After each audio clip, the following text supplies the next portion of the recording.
Это программа «Актуальное интервью», в студии Иван Лазаренко.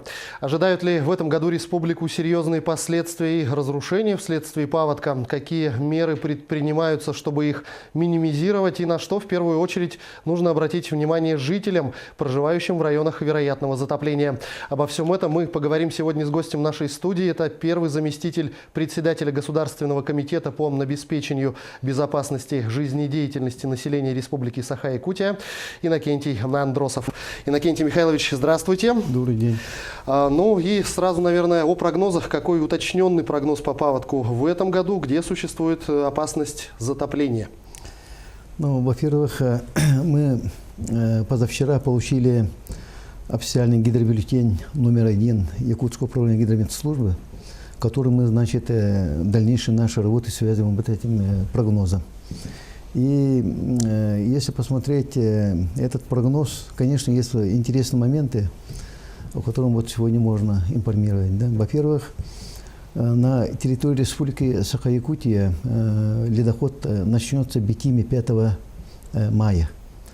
Потом 9 мая это Ленск, День Победы. 11 через 2 дня Валюкин стоит. 14 Покровск и 16 должно быть вскрытие под городом Якутска.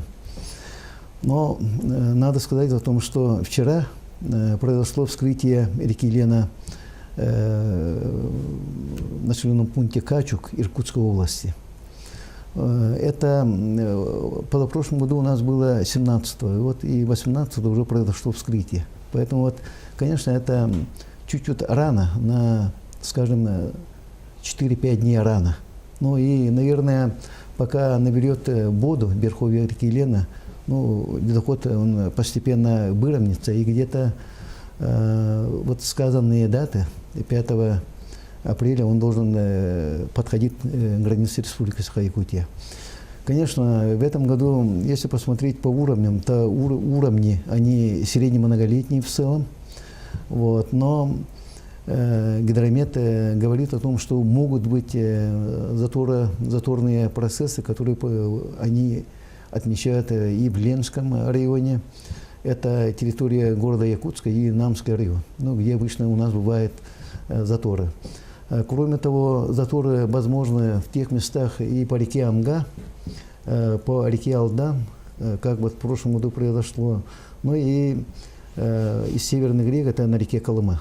Ну, в целом отдельно расписано и по Колыме. Дело в том, что в Колыме прошлые вот 2 года были очень большие снегозапасы, поэтому и многоводно было, и оно сопровождалось определенными заторами, поэтому и были серьезные наводнения.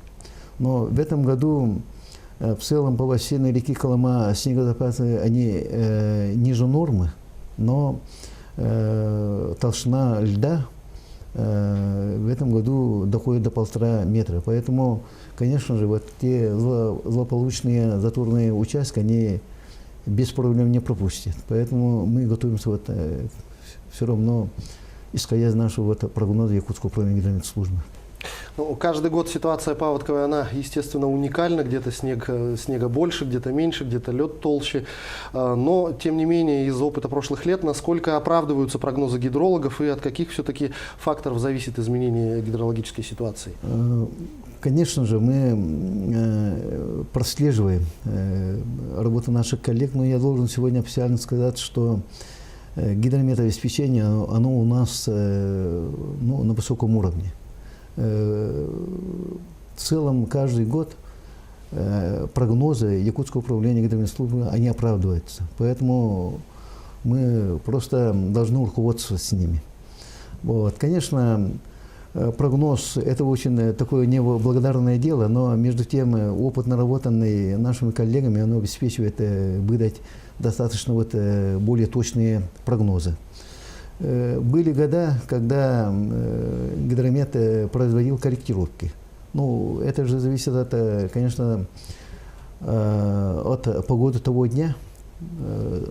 Там в прогнозе стоит, значит, снижение, ну, отрицательной температуры или там положительной. Вот исходя из этого у нас происходит вскрытие рек и ледоход. Поэтому, конечно, если будут очень большие разницы, там на 5-6 дней они делают корректировку. Ну, там уже почти точно бывает. Поэтому я должен сказать, что обеспечение, гидрометеобеспечение, оно достаточно точное в нашей республике. Ну, что касается подготовки к паводку, в этом году вы в последние дни очень много ездите по районам. Как вы можете оценить подготовку специальных служб к пропуску паводковых вод? Где могут возникнуть какие-то сложности и на что стоит обратить особое внимание? Территория Республики Саха-Якутия является одним из паводкоопасных Российской Федерации. Об этом уже сказано последние, по-моему, 5-10 лет. Поэтому подготовка к пропуску населения половодья, организационная работа правительства республики под руководством комиссии по чрезвычайным ситуациям и сегодня курирующим первым зампредом правительства Алексеем Засимовичем Колодезником уделяет очень большое значение.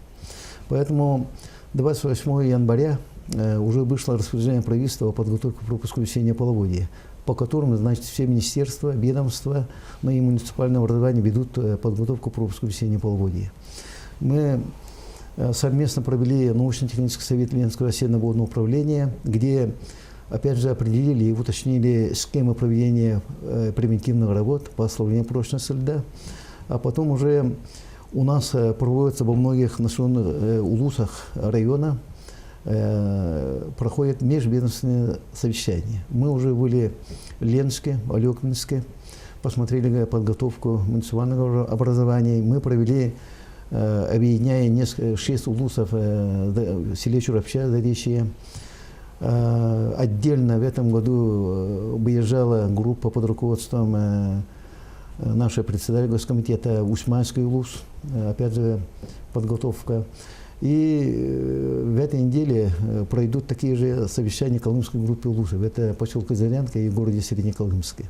Но потом уже, когда уже, видимо, в самом конце мы проведем в Хангалайском улусе, Намском и, естественно, в городе Якутске. Мы на основании данного распоряжения вместе, значит, вырабатываем, рассматриваем все моменты. Это начиная и от эвакопунктов, готовность. Это и подготовка мест отгона скота, это и система оповещения.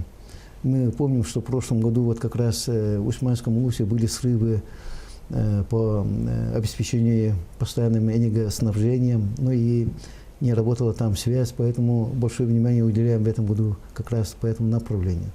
Поэтому как раз и сегодня завершается командно-штурмные учения Главного управления МЧС, который у нас тоже является одним из самых основных ведомств, которые нас направляют на эту работу. Мы, опять же, ежедневно идут подготовительные работы заслушивания ответственных и глав, заместителей глав улусов районов, как раз переручены к данному учению. Поэтому я должен сказать, что подготовка в нашей республике, она всегда была традиционной. И в этом году еще, так сказать, мощнее идет подготовка встречи и пропуску весеннего половодья. До прихода в комитет вы работали в Ленском водно-бассейновом управлении путей и не понаслышке знаете, что такое паводок. Есть ли какие-то тенденции, что паводковая ситуация изменяется с каждым годом в негативную сторону? Да, всю жизнь работаю в водном хозяйстве. Конечно, годы не приходится. Мы знаем о том, что по рекам республики более 70 мест заторообразования. Где это пройдет, угадывать очень трудно, поэтому мы, конечно, и тогда вели, и сейчас ведем большие анализы.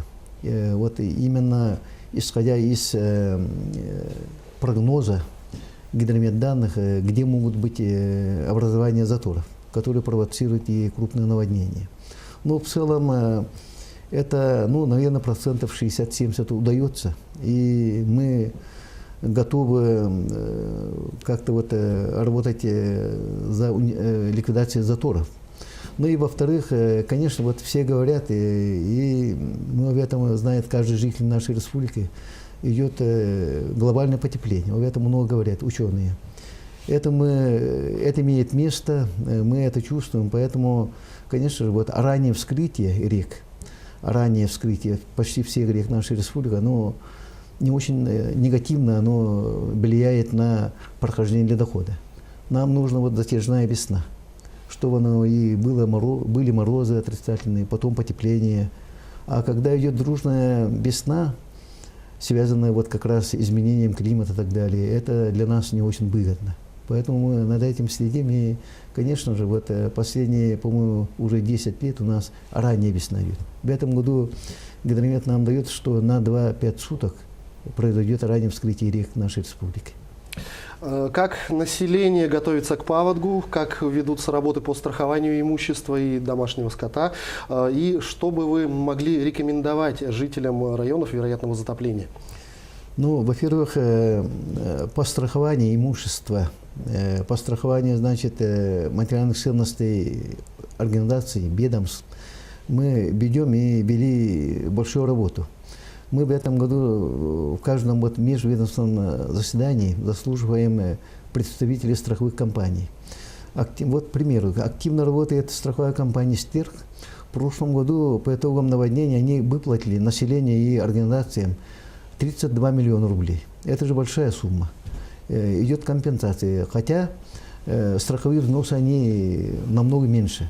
Но в этом году «Стирк», страховая компания, он идет тоже навстречу, и они готовы до начала ледохода, ну и вот до начала, скажем, может быть, затопления некоторых населенных пунктов вести всю эту работу.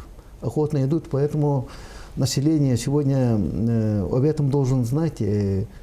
Во-первых, страховать свое имущество обязан каждый житель, чтобы, конечно, нагрузка для госбюджета, оно было намного легче в любом случае. Поэтому мы активно работаем. И я хотел бы сегодня воспользоваться случаем призывать жителей тех населенных пунктов, которые раньше и попали под затопление. И по прогнозу в этом году их сложно, вот обязательно пройти страхование. Еще время есть.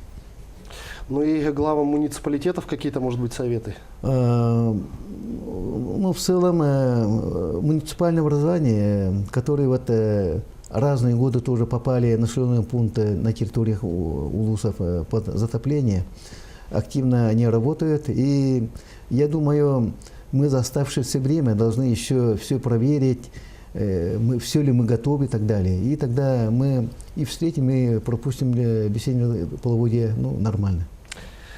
Это была программа «Актуальное интервью» о подготовке к паводку. Мы говорили сегодня с гостем нашей студии. Это Иннокентий Михайлович Андросов. До встречи в эфире.